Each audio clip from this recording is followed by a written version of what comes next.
Less gastos? More love!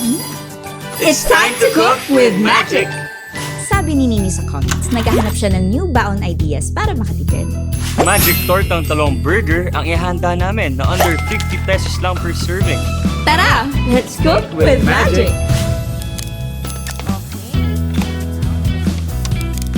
Okay, mag-ingat ka ha.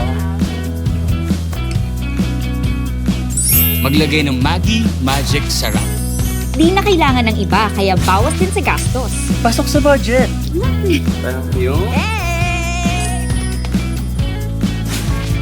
Alright! Yay!